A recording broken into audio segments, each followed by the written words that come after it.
तख़लीकार आहिनि उन्हनि ते असां जॾहिं ॻाल्हाईंदासीं त रुॻो वधि में वधि मां सम्झां थो हिकिड़ी ग्लैम्सिस ई हूंदियूं उन्हनि जी झलक ई हूंदी तफ़सीली तौर ते असां कोन ॻाल्हाए सघंदासीं त अयाज़ बुनियादी तौर ते हिकिड़ो ग़ैर मामूली क़िस्म जो तख़लीकार आहे जंहिं न फ़क़ति ग़ैर मामूली तौर ते जदीद सिंधी शाइरीअ खे नओं रूह नई ज़बान ऐं नओं डिक्शन अता कयो पर गॾोगॾु जदीद जेको नसर आहे उन जो भी हिकिड़ो ट्रेंड सेट आहे उहा कहाणी हुजे उहा आत्मकथा हुजे उहो ख़त हुजनि उहे जेल डायरियूं हुजनि अयाज़ जी जेकॾहिं शाइरी माण्हू जे रूह में रक़्स पैदा थी करे त अयाज़ जो नसर इंसान जे ज़हन में हिकिड़ी जुंबश पैदा थो करे त ज़ाहिर आहे तफ़सीली ॻाल्हाईंदासीं दीदी जो जेकॾहिं अञा वधीक स्टेप बाय स्टेप सवाल हूंदो ऐं त पियो ॻाल्हाईंदुसि छाकाणि अयाज़ मुझे रूह में समायल है मुझे शऊर में समायल है मुझे तमाम घना डायमेंशन आहिनि पर जेको तव्हां वो इब्तिदा कई था उनखे कीअं ॾिठो आहे त उन जी ग्लैम्सिस जे हवाले सां असां चाहियूं इहो था त तव्हां अयाज़ ते जेको आहे उहो जीअं तव्हां ॾिठो आहे अयाज़ खे जीअं तव्हां पढ़ियो आहे जेको सम्झियो आहे उहो जीअं संद खे यूज़े में समाइजे ईअं तव्हां समाए असांखे ॿुधाईंदो त असांखे वधीक फ़ाइदो थींदो। मां सम्झां थो त इहो मौज़नि में त थी सघे तो समुंड के यूज़े में समाइजे पर हक़ीक़त में ईअं कोन्हे। अयाज़ जी शाइरी जा जेकॾहिं असां पहलू ऐं पासा ॾिसूं ऐं उनजे दौरनि खे विढ़ायूं हिते नौजवान वेठा आहिनि ऐं चाहींदुसि त अयाज़ सभिनी दोस्तनि जो पढ़ियल आहे ऐं उनखे ख़ासि तौर ते यूथ त तमामु पंहिंजे जेको आहे शऊर सां पढ़ियो आहे परखण जी कोशिशि कई आहे पर जीअं मूं अयाज़ खे ॾिठो आहे उहो थोरी ऐं चाहियां पियो त अयाज़ खे परखण ऐं पढ़ण जी ज़रूरत आहे ऐं उनजी परख कीअं करणु घुरिजे। अयाज़ जी जेका हिन वक़्त ताईं कमु थियो आहे उहो घणेई क़दुरु उनजो जेको फ़िक्री पासो आहे ऐं फ़िक्री पासो ख़ासि तौर ते पॉलिटिकल उनजो जेको आस्पेक्ट आहे तहरीकुनि जे हवाले सां अयाज़ जेको आहे उन मुख़्तलिफ़ समाजी जेके रुख पेश कया आहिनि प्रेज़ेंट कया आहिनि उन्हनि खे इंटरप्रेट कयो वियो आहे घणे क़दुरु थोरो हिसो आहे अयाज़ जी शाइरीअ जो जेको फ़नी ऐं जमालियाती हवाले सां ज़ेरे बहस आयो आहे उनमें तमामु थोरो हिसो ई आहे जंहिं ते अहिड़े क़िस्म जो बहस थियो आहे। अयाज़ खे जेकॾहिं असां परखण ऐं पढ़णु था चाहियूं त उन जा जेके बि दौर आहिनि उन्हनि ते संजीदगी ऐं सुचेताई सां गौर बि करण जी ज़रूरत आहे। अयाज़ खे बार बार पढ़ण जी ज़रूरत आहे छाकाणि त जेके बि ग़ैर मामूली शाइर हूंदा आहिनि जेके बि ग़ैर मामूली आर्टिस्ट हूंदा आहिनि जेके बि ग़ैर मामूली तख़लीकार हूंदा आहिनि उन्हनि खे बार बार पढ़णु पढ़णु सोचणु ऐं वीचारण जी ज़रूरत पवंदी आहे तॾहिं उहे सम्झ में ईंदा आहिनि। त अयाज़ जा जेकॾहिं दौर ॾिसजनि त उहे 4 दौर आहिनि मुख्य दौर जंहिंखे उन जी शाइरी खे विरहाए सघे थो। पहिरियों दौर उनजो जेको आहे उनखे असां रोमान बि जेकॾहिं दौर चऊं रोमेंसिज़म जेको चऊं उहो भौर भरे आकाश खां उनजी इब्तिदा थी पई ऐं उन खां पोइ जेको ॿियो दौर आहे उनजो ख़ासि तौर ते उहो आहे मज़ाहिमती दौर या कुझु इनक़लाबी दौर उन खे चई सघे थो जंहिंमें अयाज़ जो जेको आहे ख़ासि तौर ते जेके तहरीकूं आहिनि जेके असां वटि मूवमेंट्स आहिनि जेको समाजी हिकिड़ो जेको आहे उथल पुथल आहे उनखे अयाज़ फोकस करे थो। टियों दौर जेको अयाज़ जो आहे उहो इंटरनेशनल जेके थीम्स आहिनि इंटरनेशनल जेके मौज़ू आहिनि उन्हनि खे अयाज़ फोकस थो करे ऐं आख़िरी उनजो चौथों जेको दौर आहे उहो मिस्टिसिज़म या सूफ़िज़म या तसव्वुफ़ जेके था चऊं या दाख़िलियत जेका आहे शाइर ऐं तख़लीकार जी उहो उन जो चौथों दौर अचे थो। पर इहे जेके 4 दौर आहिनि पंहिंजे जोहर में भरपूर ऐं हिकिड़े तर्जे जी तक़ाज़ा था कनि। उन्हनि मां जेको ख़ासि तौर ते अयाज़ जो ॿियो दौर आहे जीअं उहो ज़िक्र कयो त मज़ाहिमती या इनक़लाबी दौर उन ते काफ़ी कमु थियो आहे पर अयाज़ जा जेके 3 दौर आहिनि उन्हनि ते तमामु घणे कम जी ज़रूरत आहे। अयाज़ जी जेकॾहिं रोमेंटिक पोइट्री जेका आहे जेका शाइरी आहे उनजी उन ते बि जेका नज़र विधी वई आहे उहा सितह ई विधी वई आहे उनखे लज़त पसंदी या लज़त परस्ती वारे ज़मरे में घणे क़दुरु जेको आहे परखण पढ़ण जी कोशिशि कई वई आहे जॾहिं त ईअं बिना कोन्हे। अयाज़ जो जेको ख़ासि तौर ते तसव्वुफ़ वारो दौर आहे या उन जी जेका सब्जेक्टिविटी आहे उन्हें खां ख़बर नाहे त असांजा चङा भला दोस्त पढ़ियल लिखियल दोस्त अवॉइड कयो पिया वञनि। जॾहिं अयाज़ जी ख़ासि तौर ते दुआउनि जो ज़िक्र थो अचे त दोस्त ॻाल्हाइण जे लाइ तयारु कोन्हनि, या त उते ईअं आहे त हिकिड़ियूं फ़तवाऊं आहिनि त अयाज़ जो पोयों दौरु जेको आहे उहो मुलायत जो दौरु आहे, उहो अहिड़ो दौरु आहे जेको मज़हब ॾांहुं हू राग़िब थियो आहे। और मां त चवां थो त अयाज़ त शुरू खां वठी उनजी दाख़िलियत जेका आहे उहा तख़लीक़ी आहे, तेसीं अयाज़ उनखे पूरो पसी न सघंदे। ऐं भौर भरे आकाश जी गज़ल जी हिकिड़ी सिटा अयाज़ जी, जेके दोस्त चवनि था त उहो जेको आहे अयाज़ जेको पोइ दौर में आहे उहो डाइवर्ट थियो आहे टुवार्ड्स रिलीजन, ईअं कोन्हे। उनजी दाख़िलियत आहे, उन जूं जेके अंदरूनी कैफ़ियतूं आहिनि, सब्जेक्टिविटी आहे, उहा तव्हांजे भौर भरे आकाश खां वठी वेंदे आख़िरी जेको आहे उनजो किताबु आहे उन ताईं उहा झलके थी। जेसीं अयाज़ उनखे पूरो पसी न सघंदे, तेसीं अयाज़ उनखे पूरो पसी न सघंदे, जेसीं खुले न जानी को जीअ में झरोको। जेसिताईं हूअं बि तख़लीक़ार जे जीव जेसिताईं बेदार नाहे, अंदरि जेसिताईं बेदार नाहे, अंदरि जे नूर जी अखि जेकॾहिं उहा बेदार नाहे त उहो दुनिया खे ॿिए जी अखि सां थोरी ॾिसंदो आहे। अयाज़ कॾहिं बि मां सम्झां थो त डिक्टेशन वठंदड़ कंहिंजी ॿोलींदड़ शाइर न रहियो। उहो भली आमियत जो दौरु हुजे, मोजागी त ॾिनी सघंदे तूं। आमियत जे दौर में जेको ललकार करे चवे थो, मां मञियां थो त अयाज़ जा मुख़्तलिफ़ दौर जेको आहे शाइर हूंदो ई कैफ़ियत हूंदी आहे। शाइर कंहिं बि ॻाल्हि खे ख़बर वांगुरु पेश न कंदो आहे। ख़बर खे जेकॾहिं तख़लीक़ बणाए थो ऐं उनजो तर्जुमो करे उनखे आर्टिस्टिक नमूने सां जेकॾहिं पेश थो करे त उहो ई जेको आहे शाइर आहे जंहिंजी शाइरी रूह खे गरमाए, रुगो काशिश न करे, रुगो मालूमात न ॾे। जेकॾहिं मालूमात ॾिए थी त उहो सहाफ़त जे ज़मरे में थी अचे। जेका रूह शऊर खे बेदार करे बेचैन करे थी, उहा ई तख़लीक़ आहे। तख़लीक़ जो कम ई कुछ तकलीफ़ूं अहिड़ियूं हूंदियूं आहिनि, ऐं मां सम्झां थो हिकिड़ा पढ़ियल लिखियल दोस्त वेठा आहिनि जंहिं सां मुखातिब थिए थो त मां नथो ॻाल्हाई ऐं काशिश बि आहियां हिन मामले ते, त सभु बाशूर दोस्त वेठा आहिनि ऐं तख़लीक़ार दोस्त आहिनि। कुझु किताब अहिड़ा हूंदा आहिनि जॾहिं पढ़ंदे असां निंड जे खुमारनि में हलिया वेंदा आहियूं। कुझु किताब अहिड़ा हूंदा आहिनि जॾहिं असां पढ़ंदा आहियूं त बेचैन थी वेंदा आहियूं, निंड उॾामी वेंदी। जेका बेचैन करे थी निंड खे असां जी खे ख़तमु थी करे ऐं असांजे शऊर खे बेदार करे थी, मां सम्झां थो त उहा ई गैर मामूली तख़लीक़ आहे ऐं अयाज़ गैर मामूली तख़लीक़ार आहे। उहो ई सबबु आहे त अयाज़ चए थो त सोची त अयाना तोलही संसार समूरो हिकु आहे। सोची त अयाना तोलही संसार समूरो हिकु आहे, का बि मछी जे जाइ रुची ॼार समूरो हिकु आहे। अयाज़ जी शाइरी में फ़क़त जेको आहे पंहिंजी धरती त हुनजो इश्क आहे। सिंध मां सम्झां थो हुनजी रंग ऐं रूह में शामिल आहे।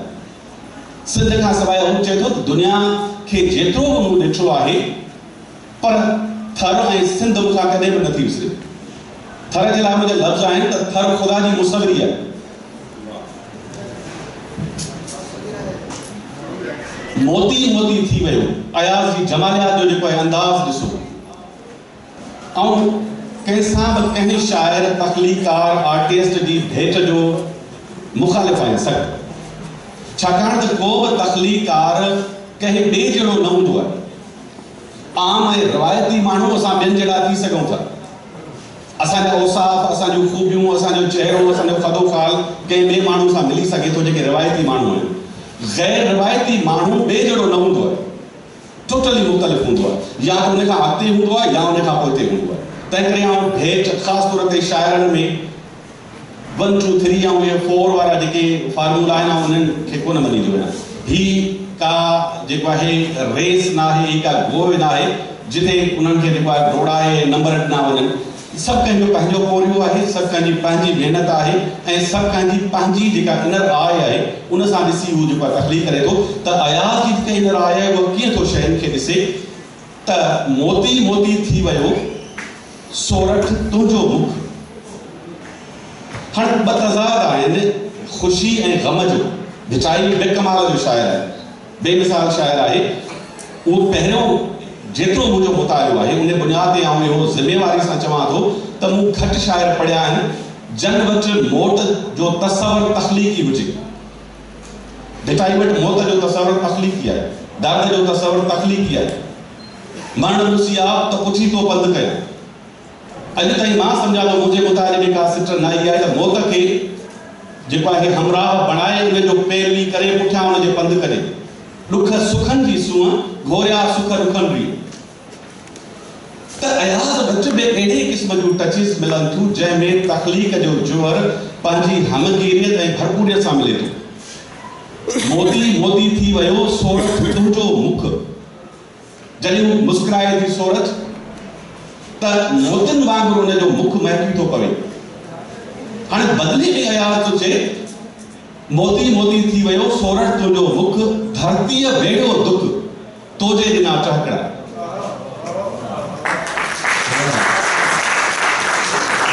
इंसान जैसां इंसान जी रग़बत ऐं ताल्लुक़दारी आहे, रिश्तेदारी आहे, उनजी मुर्गत उनखे महकाए थी, इहो त फितरती आहे। पर धरतीअ जो दुख बि गम बि उहो मिटिजी वञे उनजे टहक सां, इहो ई तख़लीक़ात जो कमाल आहे त अयाज़ जी शाइरीअ में अहिड़ी कमालियत मिले थी, न फ़क़ति उनजे दसर में पर नज़म हुनजो जेको आहे उहो बि अहिड़े तख़लीक़ी हमगीरियत सां भरपूर आहे। मां सम्झां थो ॿियनि दोस्तनि खे बि वक़्तु ॾिजे, वरी दोस्तनि सां मुख़ातब ज़रूरु थींदसि। साईं मुख़्तियार मलिक साहब ताला ईंदुसि। उस्ताद बुखारी जो आला ख़्याल अवामी लहजो जॾहिं जॾहिं असीं ॿुधूं था असांजे दिलि ऐं दिमाग़ खे जेको आहे उहो महसूस करे थो। तव्हां चाहींदुसि तव्हां उस्ताद बुखारी लाइ कुझु पंहिंजी राय रखो।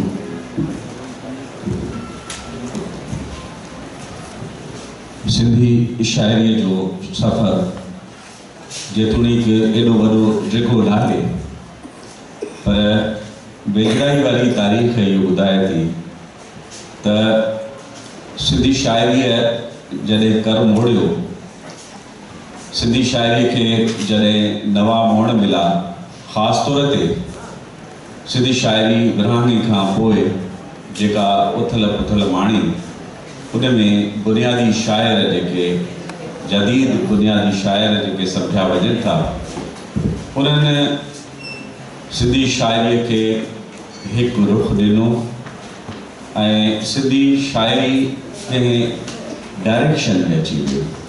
विरहाङे खां अॻु जी शाइरी जो पंहिंजो हिकिड़ो अंदाज़ हुयो ऐं सिंधी शाइरी विरहाइजी वई हिंद ऐं सिंध में। नारायण श्याम, हरि दिलगीर, मोती प्रकाश, ॿिया तमामु सुठा शाइर हितां लॾे जॾहिं उते हलिया विया ऐं ज़ाहिर आहे त उनजो फ़र्क़ु महसूसु थिए थो पियो। पर अॻिते हली उहे टिके अरसे खां पोइ वरी गॾु थिया ऐं उन्हनि जे फ़र्क़ खे सम्झो वियो या उन्हनि जी हमाहंगी जेका आहे उहा ॾिठी वई। इन सफ़र में ॿिन्ही जूं हालतूं हिंद ऐं सिंध जी सिंधी शाइरी जूं मुख़्तलिफ़ हालतूं हुयूं, जंहिंमें सिंध जी शाइरी मुख़्तलिफ़ मरहलनि मां गुज़री। उस्ताद बुखारी त पोइ जे दौर जो शाइर आहे, पर शेख रियाज़ ऐं उनजा हम असर जेके इब्तदाई दौर में जिन बुनियाद पे रखिया, उनमें त मीर अब्बासी बि शामिल हुयो, नियाज़ माही बि। त उन पूरे अरसे में सिंधी शाइरी नओं जेको सफ़र शुरू कयो, उन में सभ खां पहिरियां रिवायत या तक़लीद खां पाण खे आजो करायो। ऐं उहा तक़लीद खां आजो थियण जी सूरत में हिकिड़ो फ़ाइदो इहो थियो त असांजा जेके मुहावरा आहिनि या ॿोली आहे या उन खां सवाइ लफ़्ज़ आहिनि, उन जूं सूरतूं आहिनि, उहे मटियूं। न रुॻो इहो पर अहम बि नओं आयो, जंहिंजे करे शेख रियाज़ खां या उनजे हम असर खां जेको सफ़र शुरू थिए थो पियो उस्ताद बुखारीअ ताईं, उन में तब्दीलियुनि जो सफ़र मौजूदु आहे। उस्ताद बुखारीअ जी ख़ूबी आहे त या उन जेको कुझु लिखियो त उन लाइ माहौल जुड़ियल हो।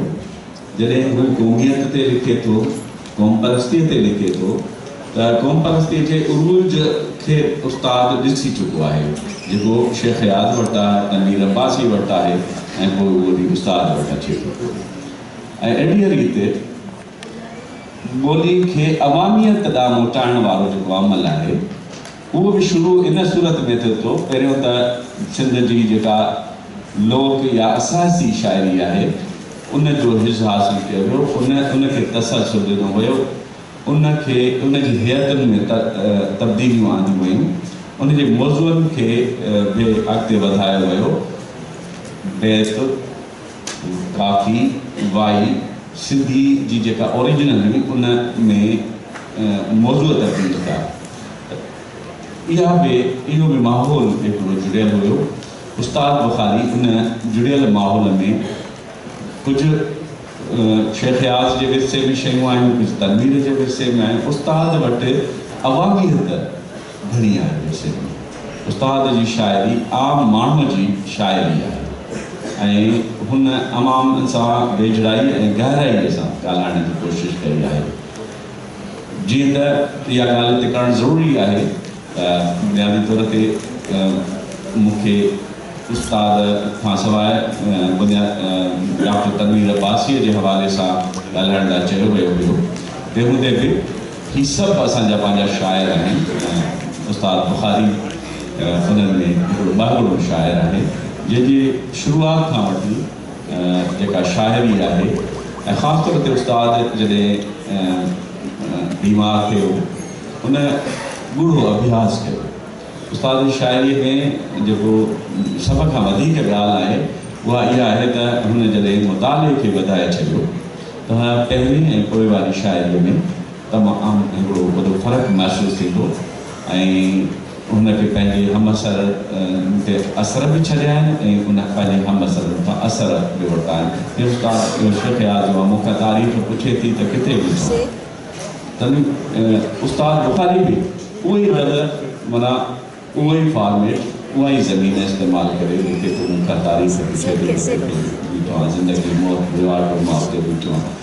त हुनखे पंहिंजी अवामियत आहे जेका तमामु थोरनि शाइरनि जे बस वॾी आहे ऐं उस्ताद न रुॻो इहो पर हुन शाइरी में मौसीक़ीअत बि तमामु घणी आहे। तरन्नुम ऐं रवानी उस्ताद जी शाइरी जो हिसो आहे ऐं उस्ताद जॾहिं तरन्नुम ऐं रवानी खे पंहिंजी ज़िंदगीअ जो जुज़ बणायो त ख़ासि तौर ते मूं उन्हनि खे ॾिठो त पाण बि ॻाए पंहिंजे मख़सूस धुन में चवंदा हुआ, पर हुन खां सवाइ फ़नकार जेके जिनखे उहो पंहिंजे शाइरी सुखड़ी तौर मोकिलींदो लिखंदो ई मां तव्हांखे सुखड़ी तौर ते शाइरी मोकिलियां थो, हिनखे हिन धुन में तव्हां ॻाए सघो था। हिकु दफ़े ख़ैरपुर में बरकत अली जॾहिं हुनजे साम्हूं वेठो ॻायो उन वक़्तु हिते ई मां ॿ सुखड़ियूं जेके उस्ताद मोकिलियूं आहिनि उनजी धुन बि हुन ॿुधाई आहे, उन्हनि में ॻायां थो। मुरबिज धुनुनि में भी लिखंदा हुआ ऐं साॻे वक़्तु धुन कंपोज़ भी कंदा हुआ। त हाणे इहो तरन्नुम वारी जेका शाइरी आहे रवानी वारी आहे लिरिकल पोइट्री आहे जंहिंजे लाइ सुगन आहूजा ख़ासि तौर ते छाकाणि त उस्ताद खां अॻु में उहो सुगन आहूजा लिखियो आहे रोशन चांवर में। त वॾा शाइर आहिनि जंहिंमें शेख याज़ ऐं हुन खां पोइ तनवीर अब्बासी जेकी लिरिकल पोइट्स आहिनि ऐं साहब मां हज़रत चंद तव्हां जेको आहे उहो तव्हां तनवीर अब्बासी जी शाइरी जी ॻाल्हि कई त आउं चाहींदुसि त तव्हां तनवीर अब्बासी जी शाइरीअ ते जेको आहे उहो असांखे पंहिंजी राय ॾींदा हलो पंहिंजी हिन सिट खे उस्ताद ताईं वठी अची पोइ तनवीर ते बि ॻाल्हाईंदासीं। त उन लिरिकल पोइट्री जो जेको तसलसल आहे उहो क़ाइमु ईअं थो थिए त शेख याज़ बि लिरिकल आहे पर शेख याज़ पंहिंजे थॉट्स सां गॾु आहे। उनजी फ़िक्र ऐं फ़लसफ़ो जेको आहे उहो कंहिं हद ताईं गुड़ो आहे पर उस्ताद ख़ासि तौर ते उनजी अवामियत एतिरी आहे जो आम माण्हू बि उनजी शाइरीअ खे जेको किताबी इल्मु घणो नथो ॼाणे पर हुनजो राग कंहिं ॻाइण खां ॿुधे थो सिट ॿुधे थो त उहा सिट बि हू माण्हू पंहिंजी सिट सम्झे थो। इहा उनजी बुनियादी ॻाल्हि आहे।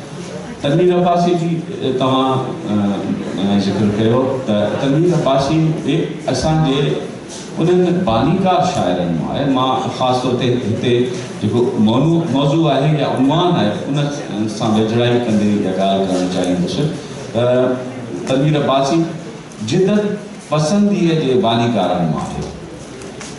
हुन पाण बि जदीद शायरीअ जे बारे में हिक खां वधीक लाॻीता मज़मून लिखिया जेके 60 वारे ज़माने में आहिनि। पाण शायरी त उन्हनि 1950 खां शुरू कई आहे, पर उन्हनि जदीद शायरी मज़मून लिखण जी हद ताईं हू जदीद न हुआ, पर ख़ासि तौर जदीद शायरीअ जा जेके हुन 6 उसूल ॿुधाया आहिनि, उन्हनि 6 उसूलनि ते हुन पाण खे उन में पैटर्न चाहियो आहे ऐं उन में असां उनखे ॾिसी सघूं था। ऐं अहिड़ी तरीक़े सां तनवीर अब्बासीअ जे हवाले सां ग़ुलाम अहमद गिरानी जेको असांजो तमामु वॾो नक़ाद आहे, उहो इहो चवे थो त तनवीर अब्बासी पंहिंजे जेको लिखणीअ में आहे या तहरीर आहे, जेके उन में उनखे हसीन खां हसीन बनाइण, फन ऐं शाइरी खे हसीन खां हसीन बनाइण जी जेका आहे कोशिश में हू तजुर्बाती शाइर आहे। पहिरियों दफ़ो उनखे तजुर्बाती शाइर जो जेको किताब ॾिनो आहे उहो गिरानी साहब ॾिनो आहे। हूअं त मोहतरमा सहर इमदाद साहिबा तनवीर अब्बासी जी शाइरीअ जा 3 दौर मुक़ररु कया आहिनि। उन में हिकिड़ो रिवायती दौर उन्हनि ॼाणायो आहे, जेके अवलीन या इब्तिदाई दौर ते चयो वञे थो। ॿियो उन्हनि जेको आहे दौर जेको आहे क़ौम परस्ती जे ओज वारो दौर खे चयो आहे। ऐं टियों उन वक़्तु जॾहिं लिखियो उन्हनि चयो हाणोको दौर, तनवीर हयात उन दौर में उन्हनि जे लाइ मज़मून हुयो उन्हनि जो। त तनवीर अब्बासी जेको पहिरियों इब्तिदाई दौर आहे उन जे बारे में आउं ॿुधाइणु चाहींदुसि त उन रिवायत या तक़लीद न कई आहे। पाण उन ते पंहिंजे इंटरव्यू में ॾिनो आहे त रिवायत ऐं तक़लीद खां निकिरण जी कोशिश जेका आहे हुन जीअं ई इब्तिदा में बज़्म ख़लील सां बि उन लाॻापे जमियत शुरा में बि उहो बीठो रहियो, उन खे हुन पाण ॿुधायो आहे त उते वञण जो हिकिड़ो सबबु इहो हुयो त आउं उन्हनि ताईं पहुची उन्हनि जे रंग में रंगजी उन में तब्दीली आणियां।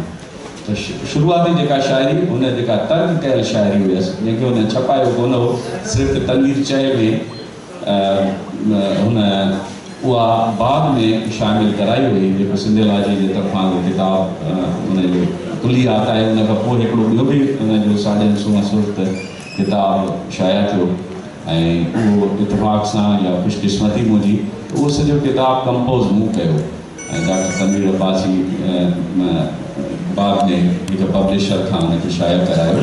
उन सॼी जेका आहे उन जी हिकु हिकु अखर जेको आहे उहो तरतीब मूं ॾिनो। त हाणे उहो जेको तनवीर चए जी ॻाल्हि कयूं था पिया, त तनवीर चए में जेका रगू थियूं रबाब खां अॻु वारी शाइरी आहे, जेका यकीनन तनवीर अब्बासी ॾिसो न कई हुई, पर उनजे तारीख़ जी हक़ीक़त तौरु शामिल हुई। जो इंटरव्यू तनवीर अब्बासी जा जेके आहिनि उन्हनि में उनजी वज़ाहत मौजूदु आहे त उहा तक़लीद ऐं रिवायत असांखे अॻिते वधण में मदद ॾिनी। अब्दुल्ला क़ाब खां बि सिखियो ऐं उन खां सवाइ उन्हनि सां वेही उनजी ॿोली उनजे लहजे में बि, पर सुतती हुननि उन खां आज को माणियो, उन खां जिदत ॾांहुं जेको तसवुर यानी तव्हां ॾिसो त रगू थियूं रबाब ॿोली जे हवाले सां हिन सफ़र कयो आहे, पर ख़्याल जे हवाले सां उन वक़्तु ई शुरू थी वियो आहे। हाणे उन्हनि जी जेका जिदत पसंदि जेकॾहिं ॾिसूं था त असां ससुई अॼु जे दौर जी ससुई कीअं फील करे थी, उन में अॼु जे दौर जी पढ़ियल लिखियल ऐं समझदार ख़ातून खे ॾेखारियो वियो आहे। जेकॾहिं इहा वार्ता हुन जे साम्हूं थिए थी या हुन सां थिए थी त उहा उनखे कीअं रिटेलिएट करे थी, कीअं रिएक्ट करे थी। त हुन ससुअ जो पुनू जॾहिं हलियो थो वञे त पुनूअ खे हुन खां अलामत धरतीअ खे जी अलामत करे खयूं अथऊं त हुन खां जॾहिं धरती खसे थी वञे त पोइ उन धरती खसजण जे सूरत में अॼु जी ससुई यानी असां सिंधी वासी छा हीअ 50 ऐं 60 जे विच वारी शाइरी आहे ऐं जंहिंमें तनवीर अब्बासी क़ौम परस्तीअ जो बि ॻाल्हि कबी ऐं जिदत पसंदीअ जो रिवायती कहाणी सुहिणी आहे। त सुहिणीअ खे बि तनवीर अब्बासी हिन ज़ुमिरे में आणे थो पियो। पर अॻिते नसर में जॾहिं तनवीर अब्बासी वियो आहे त सोणीअ जी अलामत शाह अब्दुल लतीफ़ भिटाईअ जे हवाले सां जेका तनवीर अब्बासी इंटरप्रेट कई आहे त उहा उन खां तमामु मुख़्तलिफ़ आहे जेका रिवायती तौर ते हूंदी हुई। अहिड़े तरीक़े सां नई मारवी इहो बि माना ख़ुदि नई चवण सां नई सस्ती चवण सां उन में जिदत जो हिकिड़ो आगाज़ थी चुको आहे। उन खां पोइ शेर हुजे, उन खां पोइ सिश्तरीअ वटा हुजे, हीअ धरती हुजे या साजन सूह सुत हुजे, तनवीर अब्बासी इंतहाई डिफरेंट आहे। पर तनवीर अब्बासी सां लाॻापियल हिकु ॻाल्हि जेका मुख़्तलिफ़ नक़ादनि कई आहे हुनजे लिरिकल पोएट जे हुअण जे हवाले सां आउं उन जी तस्दीक कंदुसि ऐं मां चाहींदुसि त ॿिए मरहले में उन ते ॻाल्हायां जो असांजो प्यारो दोस्त यूसुफ जे तनवीर अब्बासी जे हवाले सां किताब कंपाइल कयो आहे त वधीक मामला महिरबानी। यूसुफ आउं तव्हां खां सवाल पुछंदुसि, तव्हां तनवीर अब्बासी ते एंथोलॉजी जेका आहे उहा तरतीब ॾिनी आहे, तव्हां तनवीर ते ज़ाहिरी ॻाल्हि आहे रिसर्च कई आहे, उनखे पढ़ियो आहे, तव्हां कीअं था उस्ताद पंहिंजो तनवीर अब्बासी खे ॾिसो? महिरबानी तव्हांजो। जीअं असां मुख़्तार मलिक ॻाल्हायो डॉक्टर साहिब ते, त मूं जेको थोरो मुंहिंजो मुख़्तसर जेको सिंधी शाइरी जो अदब जो मुतालो आहे उन में जीअं पाण चवंदा आहियूं त सिंधी शाइरनि जी इट मोती हुई, शाह सचर सामी हिकिड़ो दौर हुयो, अहिड़ा दौर हुया मुख़्तलिफ़। ऐं तीअं पोइ जॾहिं अयाज़ तनवीर उस्ताद टे हिकिड़ा सिंधी शाइरी जा लीगल शाइर आहिनि जिन जी शाइरीअ जा सिंधी अदब ते सिंधी शाइरी ते वॾा असर हुया। तनवीर अब्बासी साहिबु थोरो डिफरेंट शाइर इन्हनि खां आहे, इन करे त तनवीर अब्बासी शाइरी तमामु धीमे लहजे जी शाइरी आहे, धीमे लहजे तमामु धीमो थधो जेको लहजो पहुचाऊं। ऐं जीअं नारायण श्याम खे पाण तनवीर अब्बासी सां भेटे सघूं था, जाम तनवीर अब्बासी खे पाण नारायण श्याम सां भेटे सघूं था। ऐं ॿियो त तनवीर जी शाइरी जो जेको रंग हुयो नेचर सां जंहिंखे तनवीर साहिब खे उर्स वक़्त सां भेटींदा हुया। ऐं पर इहो बि कोन्हे त तनवीर धीमे लहजे जो शाइर हुयो ऐं तंहिं करे हुनजी शाइरी ॿिया पहलू कोन्हनि।